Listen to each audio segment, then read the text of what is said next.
اب آئیے یہ جو مجددین کا تصور میں نے پیش کیا ہے، اس سلسلہ مجددین کی پہلی کڑی ہے حضرت عمر بن عبدالعزیز رحمت اللہ علیہ، جنہیں ہمارے ہاں 5واں خلیفہ راشد بھی کہا جاتا ہے۔ ولادت سن 61 ہجری کی ہے، انتقال ٹھیک 40 برس کی عمر میں 101 ہجری میں ہو گیا۔ خلافت صرف 2 سال حضرت ابوبکر کی طرح، سن 99 ہجری سے 101 ہجری۔ خود یہ مروان بن حکم کے پوتے تھے۔ بنو امیہ کے جو خلفاء ہیں ان کی 2 شاخیں ہیں۔ امیہ کے 2 بیٹوں سے جو شاخیں چلی ہیں، ایک حرب سے چلی ہے، اس میں ابو سفیان تھے لیکن وہ خلیفہ نہیں تھے، لیکن امیر معاویہ، پھر یزید کا بیٹا تھا معاویہ ثانی۔ دوسری شاخ جو تھی وہ مروان بن حکم سے چلی ہے، اور اس میں ہے اصل میں جو 10 خلفاء آئے ہیں بنو امیہ کے۔ یہ مروان بن حکم کے پوتے تھے، لیکن ان کی والدہ حضرت عمر کی پوتی تھی۔ یہ جو امتزاج ہوا ہے، یہ جو حضرت عمر فاروق رضی اللہ تعالیٰ عنہ کا خون ان کی رگوں میں پہنچا ہے، اب وہ بڑا مشہور واقعہ ہے، دلچسپ واقعہ ہے کہ حضرت عمر ایک روز اپنی رات کی گشت پر تھے، جو آپ خبر گیری کے لیے رات کو سفر کرتے تھے شہر کے اندر، تو آپ نے دیکھا small hours of the morning, صبح کا فجر سے کچھ وقت پہلے وقت ہوگا، ایک گھر میں سے آواز آ رہی ہے ماں بیٹی کی گفتگو کی۔ ماں نے کہا بیٹی بکریوں کا دودھ نکال لیا، دہو لیا؟ کہ ہاں امی۔ اچھا اس میں کچھ پانی ملا دو۔ انہوں نے کہا امی آپ نے سنا نہیں، خلیفہ نے منادی کرائی تھی کہ دودھ میں پانی ملانا غلط ہے، ہرگز کوئی پانی نہ ملایا جائے۔ ماں نے کہا کہ بیٹی خلیفہ یہاں کوئی موجود ہے، کوئی دیکھ رہا ہے، پانی ملا دو۔ بیٹے نے کہا کہ امی خلیفہ نہیں ہے، اللہ تو موجود ہے، اللہ تو دیکھ رہا ہے۔ حضرت عمر نے وہ بات سن لی، اس گھر کو آپ نے تاک لیا اور جا کے اپنے بیٹے عاصم سے کہا کہ وہاں رشتہ کر لو۔ وہ ہے لڑکی پھر جس کے نسل سے یہ حضرت عمر بن عبدالعزیز یہ پیدا ہوئی۔ تو یہ در حقیقت پوتی ہے حضرت عمر فاروق کی، ان کی والدہ ام عاصم، اور یہ خود پوتے تھے مروان بن حکم کے۔ اور جو 8واں خلیفہ تھا بنو امیہ کا سلیمان، اس کی وصیت کے مطابق یہ خلافت ان کو ملی تھی۔ اب آپ ذرا یہ سوچئے، جائزہ جو ہمیں آج لینا ہے، اس وقت تک دین کے اوپر کون سے گرد و غبار آئے تھے کہ جن کو حضرت عمر بن عبدالعزیز نے صاف کیا؟ ابھی 100 برس بھی نہیں ہوئے حضور کے انتقال کو، ابھی یہ 90 برس ہو گئے ہوں گے یا 80-85 برس ہو گئے۔ عقائد میں کوئی ٹیڑھ نہیں آیا، ابھی کوئی یونان کا فلسفہ نہیں آیا، ابھی کہیں کوئی منطق نہیں آئی، کچھ نہیں آئی۔ عقائد سیدھے سادہ جو عربوں کے تھے وہ ہے۔ اعمال میں بھی کوئی تبدیلی نہیں آئی، مسلمانوں کے اعمال اخلاق تقریباً وہی ہے۔ کچھ کمی ہو گئی، کچھ دنیا کی طرف زیادہ رغبت ہو گئی ہوگی، مال اور دولت دنیا سے زیادہ دلچسپی ہو گئی ہوگی، بس۔ لیکن دینی اعتبار سے کوئی فساد، کوئی خرابی کوئی نہیں تھی۔ خرابی کہاں آئی تھی؟ نظام حکومت میں خرابی آئی تھی۔ اسلامی نظام حکومت میں، اسلامی خلافت کے نظام میں کیا چیزیں ہوتی ہیں؟ نمبر 1 اللہ کی حاکمیت، کتاب و سنت کی بالادستی، ٹھیک، یہ تو یقیناً جیسے تھی ویسے ہی اب بھی تھی، لوگوں کی انفرادی زندگیوں میں اب بھی تھی۔ اور یہ کہ کم سے کم نظری طور پر حکومت کی سطح پر بھی یہ حکومت اللہ کی اور کتاب و سنت کی ٹوٹل بالادستی، اس کو تسلیم کیا جاتا تھا۔ فرق کہاں آیا؟ خلافت راستہ شورائی حکومت تھی، کہ اب جو حکومت بنو امیہ کی بن گئی، جسے حضور نے ملکن کہا ہے، ملوکیت، حکمانہ انداز، ہمارا اختیار ہے، جو ہم چاہیں گے کریں گے۔ زمین و آسمان کا فرق واقع ہو گیا۔ وہاں خلیفہ کا انتخاب ہوتا تھا مشورے سے، امرہم شورا بینہم عن مشورۃ المسلمین۔ یہاں اب خلافت ہو گئی قبائلی، بنو امیہ، بنو عباس، اور موروثی ہو گئی، باپ کے بعد بیٹا، بیٹے کے بعد پوتا۔ وہاں بیت المال مسلمانوں کی ملکیت، مسلمانوں کی امانت تھا خلیفہ کے پاس، اور خلیفہ کا حق اس میں صرف اتنا تھا جیسے کہ حضرت ابوبکر نے فرمایا، حضرت عمر نے فرمایا، اور یہی بات عمر بن عبدالعزیز نے کہی کہ جتنا حق کے قرآن نے دیا ہے کسی مسلمان کو، اگر اس کی زیر کفالت کو یتیم ہو، یتیموں کا مال بھی ہے، اس کی دیکھ بھال وہ کر رہا ہے، ہے یتیم کا، اگر وہ غنی ہے تو اسے ایک پیسہ بھی لینا یتیم کے مال میں سے حرام ہے، لیکن اگر وہ خود محتاج ہے تو وہ ضرورت کے مطابق اس سے لے سکتا ہے، جتنا کچھ بھی ایک یتیم کا ولی یتیم کے مال میں سے لے سکتا ہے، اس سے زیادہ خلیفہ کے لیے بیت المال جائز نہیں ہے۔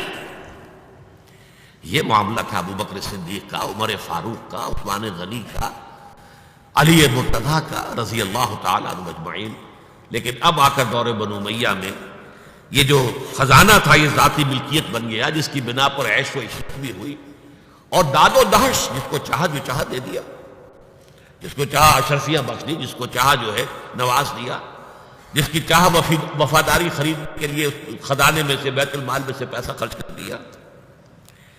پھر عوام کے حقوق، یہ جو آپ کو ہیومن رائٹس کا تصور آج ملتا ہے دنیا میں، کسی شخص کو محض شبے کی بنیاد پر گرفتار نہیں کیا جا سکتا، اظہار رائے کی پوری آزادی ہے، ایک عام آدمی خلیفہ وقت کو ٹوک سکتا ہے کہ یہ کرتا آپ کا کہاں سے بن گیا۔ یہ تھی خلافت راشدہ۔ ظاہر بات ہے کہ اب صورتحال تبدیل ہو گئی۔ پہلے ملک جو تھا وہ اللہ کا تھا، اب ذاتی جاگیر بن گیا، اور اس ذاتی جاگیر میں سے جاگیریں دے دی گئی اپنے خاندان والوں کو، بنو امیہ کو سب سے بڑھ کر، اپنے جو بھی اور وفادار ہیں، جو بھی اور حمایتی ہیں ان کو۔ اس کے علاوہ جس کے لیے حضور نے اسے ملکن اعظم کہا ہے، ملکن اعظم، افزا یعوذ کہتے ہیں دانتوں سے کاٹنے کو، کاٹ کھانے والی، کٹ کھنی، جیسے کاٹ کھانے والا کتا ہوتا ہے، کٹ کھنا کتا، تو یہ کٹ کھنی ملوکیت، اس کے لیے نوٹ کیجئے اسی دور میں حضرت عمر بن عبدالعزیز سے پہلے اسی دور بنو امیہ میں سانحہ کربلا ہوا، عظیم ترین سانحہ۔ پھر واقعہ حرہ ہوا، 3 دن تک مدینے کو حلال کر دیا گیا فوجیوں کے لیے، جس طرح چاہو لوٹو، جس طرح چاہو عصمت دری کرو، جو چاہو کرو، مال عزت سب تمہارے لیے جائز۔ مسلمانوں کے ہاتھوں ہوا ہے، اور مدینے کا ہوا، مدینے کا ہوا۔ پھر اسی دور میں حضرت عبداللہ ابن زبیر کی شہادت ہوئی 73 ہجری میں۔ پھر حجاج ابن یوسف جیسا ڈکٹیٹر اسی دور میں تھا۔ سینکڑوں تابعین کو جس نے ذرا کوئی بات کہہ دی، جس کے بارے میں ذرا اندیشہ ہوا کہ یہ جو بھی اس وقت کی حکومت ہے اس کے خلاف کوئی بات کہہ رہا، گردن اڑا دو، کوئی پوچھ تاچھ نہیں، کوئی مقدمہ نہیں، کوئی لگا کر ثبوت دینے کی کوئی ضرورت ہی نہیں۔ سینکڑوں تابعین۔ اسی دور حکومت میں محمد ابن قاسم، جو یہاں ملتان تک چلا گیا تھا رحمت اللہ علیہ، اور اب وہ ارادہ کر رہا تھا آزاد کشمیر کی طرف، پہاڑی علاقوں کی طرف جو ہے وہ فتح اور کشمیر کی طرف جانے کا، واپس بلا کر شہید کر دیا۔ کیوں؟ بہت پاپولر ہو گیا تھا محمد ابن قاسم، ہندوؤں نے اس کو بت بنا کر اپنے مندروں میں رکھ لیے تھے پوجنے کے لیے۔ یہ تو اوتار ہے، در جوانی توبہ کردم سیوائے پیغمبری، یہ نوجوان اور اتنا نیک، ان کے لیے تو کوئی قیاس کے قابل بات تھی نہیں۔ اوتار، وہ تو فوراً اوتار مانگتے ہیں نا، پھر بت بنا کے مندروں میں رکھ دیا۔ اندیشہ ہو گیا، ملوکیت کو ہمیشہ خطرہ ہوتا ہے، کوئی شخص ذرا پاپولر ہونے لگے تو کان کھڑے ہو جاتے ہیں کہ ہمارے لیے خطرہ بن جائے گا، لہذا شہید کر دیا گیا۔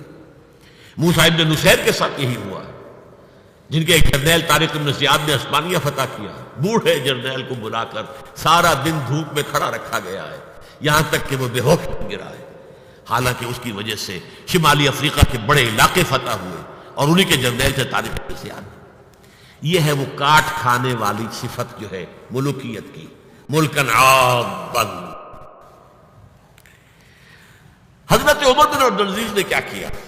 دیکھیے ان کا تجدیدی کارنامہ صرف 3 نکات پر مشتمل ہے، یہ میں بتا چکا ہوں آپ کو۔ ابھی نہ عقائد میں کوئی کجی آئی تھی، نہ اعمال میں کوئی خرابی آئی تھی، عوام کے حکومت کے نظام میں تبدیلی ہوئی تھی، اب موروثی ہو گئی تھی اور تحکمانہ ہو گئی تھی۔ خلیفہ جو ہے وہ موروثی یا نامزد ہوتا تھا، اور جاگیر بن گئی تھی اپنی ذاتی بیت المال۔ انہوں نے 3 ہی کام کیے۔ نمبر 1، ان کو خلافت ملی تھی اصل میں سلیمان جو ان سے پہلے خلیفہ تھے ان کی وصیت کی بنیاد پر۔ لیکن یہ احتیاط کر لی گئی تھی کہ اگر کہیں یہ وصیت پہلے لوگوں کے علم میں آ گئی تو شاید لوگ بغاوت کریں اور حضرت عمر بن عبدالعزیز کو گوارا نہ کریں. لیکن یہ کہ انہوں نے یہ کیا جو اس وقت کے ذمہ دار لوگ تھے کہ پہلے وصیت پر بیعت یہ دی گئی کہ یہ وصیت ہم تسلیم کریں گے. ابھی سلیمان کے انتقال کی خبر بھی نہیں دی گئی، اسے بھی چھپا کر رکھا ہوا تھا. اس کے بعد وصیت کھولی گئی اور حضرت عمر بن عبدالعزیز کیا کہ سلیمان کا انتقال ہو گیا، تب لوگوں نے بیعت کر لی، کیونکہ بیعت تو کر چکے تھے، وصیت کی بیعت کر چکے تھے. اس وصیت سے عمر بن عبدالعزیز برآمد ہو گئے تو وہ بیعت خود بخود ہو گئی. لیکن انہوں نے جا کے اعلان کیا مجمع عام میں، لوگوں مجھ پر یہ خلافت کی ذمہ داری ڈال دی گئی ہے بغیر مجھ سے پوچھے، بغیر میرے مشورے کے، بغیر میری خواہش کے، لیکن میں آپ کی گردنوں میں سے اپنی خلافت کے سادے کو اتار کر پھینک دیتا ہوں. آپ جسے چاہیں اپنی آزاد مرضی سے مشورے سے خلیفہ بنا لیں. یہ پہلی اصلاح تھی. موروثیت ختم، نامزدگی ختم. اب اگر چاہتے ہیں آپ، اگر لوگوں کی رائے ہے ان کا مشورہ تو ٹھیک ہے. سب نے کہا بیک زبان ہم آپ پر راضی ہیں، ہم آپ ہی کو خلیفہ بنانا چاہتے ہیں. پہلی اصلاح یہ ہوگی. دوسرا کام یہ کیا، جتنی جاگیروں کے ڈاکومنٹس تھے، دستاویزات، وہ سب طلب کیے. خود اپنے گھر سے اپنی بیوی کے سارے زیورات، عبد الملک بن مروان بیٹی تک زیورات بیت المال میں. اپنی جاگیر سب سے پہلے اپنی جاگیر کو ختم کیا. زمانے میں شیڈر تو تھے نہیں، مشین تو تھی نہیں. مسجد میں بیٹھے ہوئے تھے حضرت عمر بن عبدالعزیز اور وہ ایک ایک وسیقہ لایا جاتا تھا اور وہ قینچی سے کاٹ کاٹ کے پھینک رہے تھے. بڑا طوفان مچ گیا بنو امیہ کے لوگوں کے اندر. کیا ہو رہا تھا؟ ایک وفد بھی آئے کہ دیکھیے آپ اپنے سے پہلے لوگ جو کچھ انہوں نے کیا تھا، آپ اب جو چاہیں آپ کریں، پہلے جن لوگوں نے جو کیا ہے اس کی نفی تو نہ کیجیے. حضرت عمر بن عبدالعزیز پوچھتے ہیں دیکھو اگر تمہارے پاس ایک فرمان ہو امیر معاویہ کا اور ایک ہو ان کے بعد کسی 5ویں پشت کے اندر آنے والے کا، تو کے فرمان کو زیادہ اہمیت ہوگی؟ امیر معاویہ کے فرمان کی زیادہ اہمیت ہوگی. تو فرمایا پھر میرے پاس فرمان جو ہے وہ امیر معاویہ سے بھی بہت پہلے کا ہے. میرے پاس اللہ کی کتاب ہے، قرآن ہے، میں اس کی روح سے طے کر رہا ہوں. لہذا ہو جائے کم وقت میں، کوئی ناراض ہوتا تو ہو. ساری جاگیریں ختم کر دی. نمبر 3 واقعہ یہ ہے کہ خود اپنی زندگی میں جو اسرت اور جو تنگ دستی اور جو سادگی اختیار کی ہے، میں سمجھتا ہوں غالباً اس میں وہ حضرت ابوبکر حضرت عمر کو بھی مات دے گئے ہیں رضی اللہ تعالیٰ. حالانکہ بڑے ہی ایک تو حسین جمیل انسان تھے، خوش شکل، خوش لباس، شہزادے تھے، گورنر بھی رہے تھے.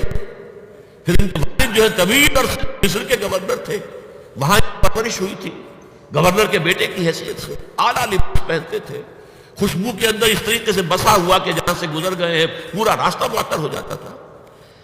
لیکن اب اچانک جو آیا ہے، جیسے بیعت ہوئی ہے خلافت کی، ان کی اہلیہ کہتی ہیں، حضرت فاطمہ ان کا نام تھا، کہ آ کر بیٹھ کر اور مسلح پر رونا شروع کر دیا. میں نے پوچھا کیوں، کیا ہوا؟ یہ جو بوجھ مجھ پر آن پڑا، یہ ذمہ داری. رونا شروع کیا. اور اس کے بعد واقعہ یہ ہے کہ انہوں نے ذاتی زندگی میں کپڑا صرف ایک جوڑا، 2 بھی نہیں، جمعے کے لیے بھی اس کے دھونے سوکھنے کے لیے انتظار کرنا پڑتا تھا، تب جا کر پہن کر اس کو جمعے میں جاتے تھے. ایک دفعہ آئے ہیں، بچیوں سے گفتگو کر رہے تھے تو بچیوں کو دیکھا عجیب حال ہے کہ وہ جو بھی بات کرتی ہے پھر اپنے منہ پر ہاتھ بھی رکھتی. پوچھا کیا سبب ہے؟ کہنے لگی آج ہم نے صرف پیاز سے روٹی کھائی ہے، ہمارے منہ سے بدبو آ رہی ہوگی، ہم نہیں چاہتے کہ آپ کو اس بدبو سے تکلیف پہنچے.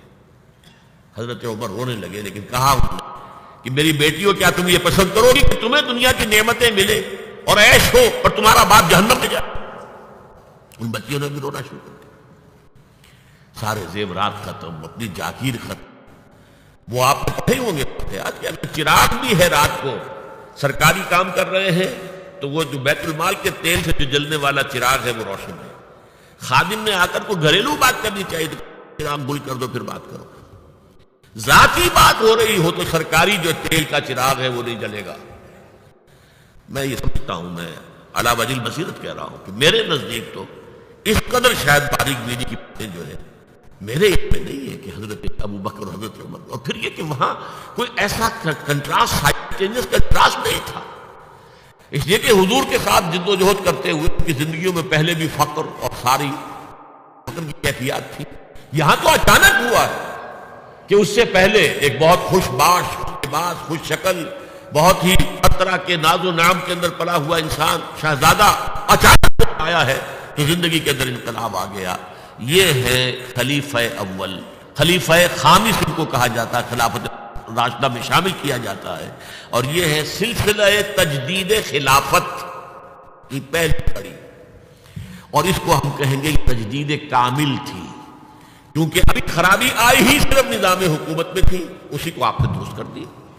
یہ دوسری بات ہے کہ یہ بہت شارٹ لیوڈ رہی ہے، آگے نہیں چلی ہے، ان کو زہر دے دیا گیا، اس لیے کہ یہ بات زیادہ قابل برداشت نہیں تھی بنو امیہ کے پورے خاندان کے لیے، قبیلے کے لیے. انہیں گمان غالب یہی ہے کہ زہر دے کر جو ہے انہیں شہید کیا گیا. لیکن بہرحال پہلی کڑی ہے عمر بن عبد العزیز رحمۃ اللہ علیہ.